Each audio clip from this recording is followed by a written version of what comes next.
welcome to the Cinema Couch. We are here at BMK, and we're about to watch the documentary of You Are Not Alone. Let's go in and see the trailer.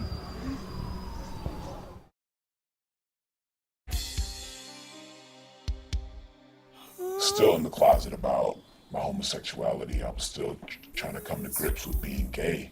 Being raised in the church, that was a big no-no. The good books say a marriage is between a man and a woman. What's wrong with you? Do you need to see somebody? Do you need help? That was the one thing that severed any relationship that we ever could have. I was promiscuous, and I stopped counting after 100. Hey, I'm my experience, if that's what you want to call it. I was actually a college student at 19 dealing with HIV. If I'm gonna die anyway, why am I fighting? I just wasn't happy anymore with life or myself. I think I was kind of forced into believing that this was just a part of life. I guess I knew when I woke up in the hospital on a gurney, being wheeled into the emergency room after taking a handful of muscle relaxers. That was a clear sign that something was up.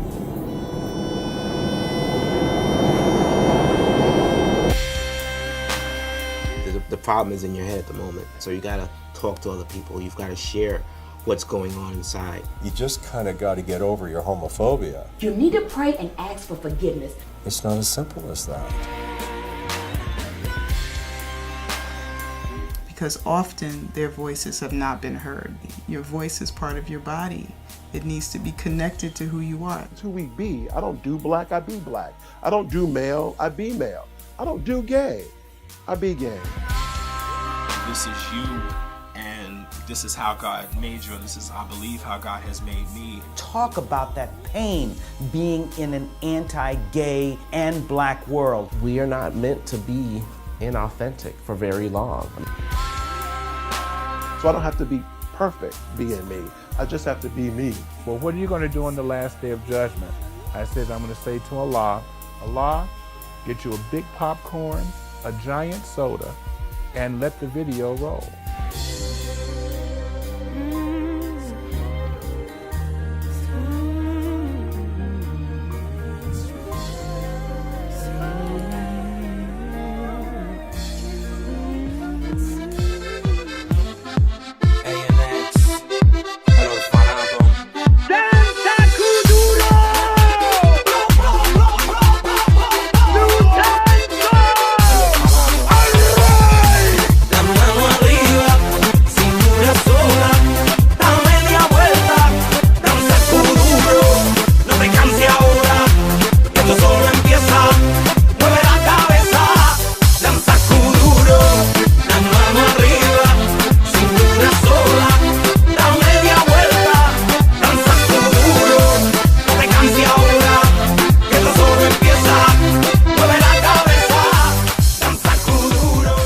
I'm here with Antoine Craigwell, talking about You Are Not Alone. You produced this documentary. You're the one who created the whole concept.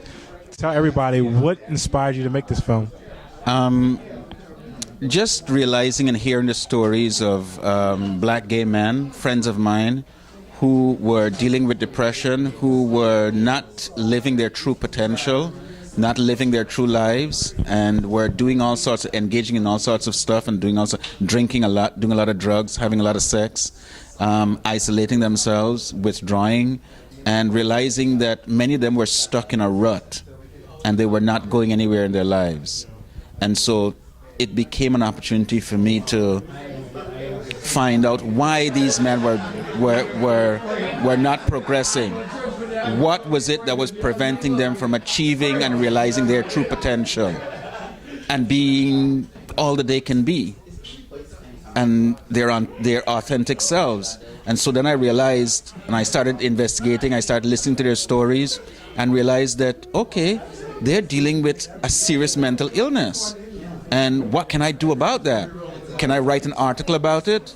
But then I'm a journalist, so I started writing an article, and I realized, but there is no information, no material out there about depression as it affects black gay men, except for academic articles and stuff. And I was like, but nobody has the time to sit down and read through an academic article or an academic journal and understand all the methodology and the statistics and means and averages and all that kind of. People don't have time for that. They don't understand it unless you have got that kind of training. So I'm like, let me write a book that people can pick up and read, that tells their stories, that helps other people understand what other people are dealing with, so that somebody reading this who's been dealing with depression would realize that he is not alone.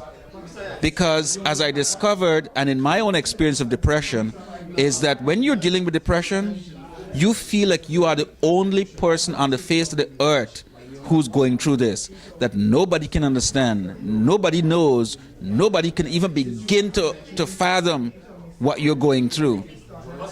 But very often, if you start to talk about it, you realize that you're not the only person, that somebody else has had the same experience. Some of the circumstances might be different, but it's just slightly different. And so if I did a book with the stories of black gay men, telling their stories, then others will be able to recognize that it's not just them alone.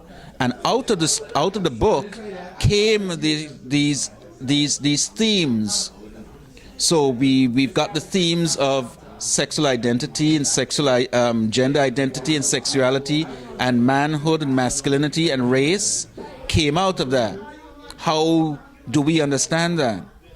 We also came out with the role of the church and how religion contributes to your descent into depression, because it tells you you don't belong. Then we looked at sexual abuse and trauma, how a violation of yourself, of your person when you're sexually abused, how that affects who you are and damages you for the rest of your life unless you can get treatment. Then we look at of being HIV positive, how being HIV positive, how there's a stigma, the depression and so forth can cause you to become HIV positive. And then when you become HIV positive, how society treats you and marginalizes you and discriminates against you and stigmatizes you because you're HIV positive. And so understanding that. And then the final thing that came out, which came as a surprise to me, was older black gay men.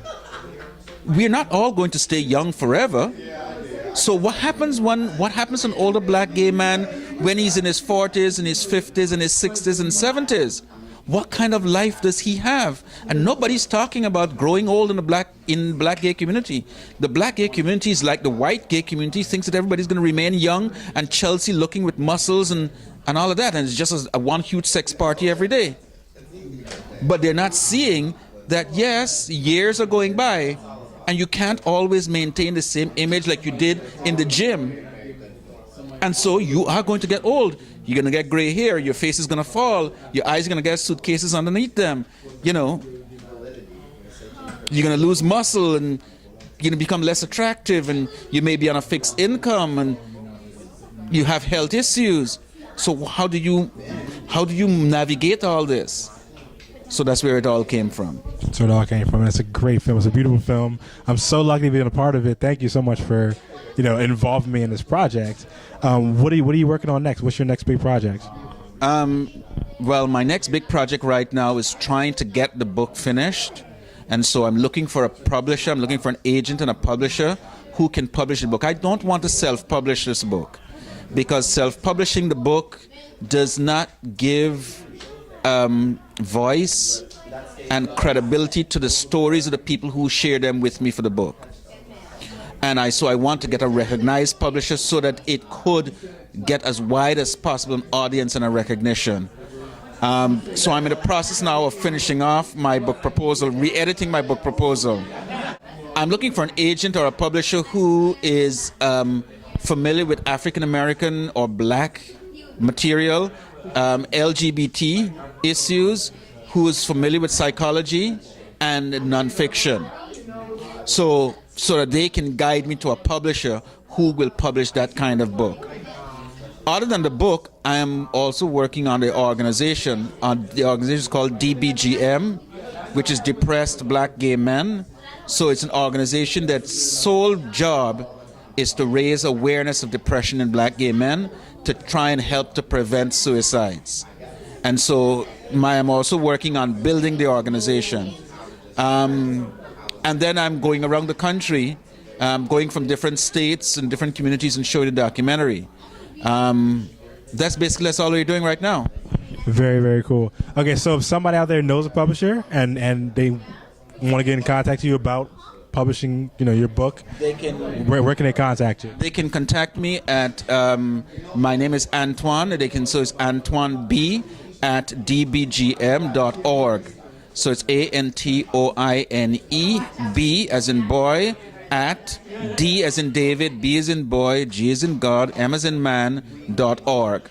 Very cool. Thank you so much for talking to us. Certainly. Thank you guys for watching. Oh, baby, want some more, baby. I love the way you do it, 'cause you do it so crazy. I'm counting down, so turn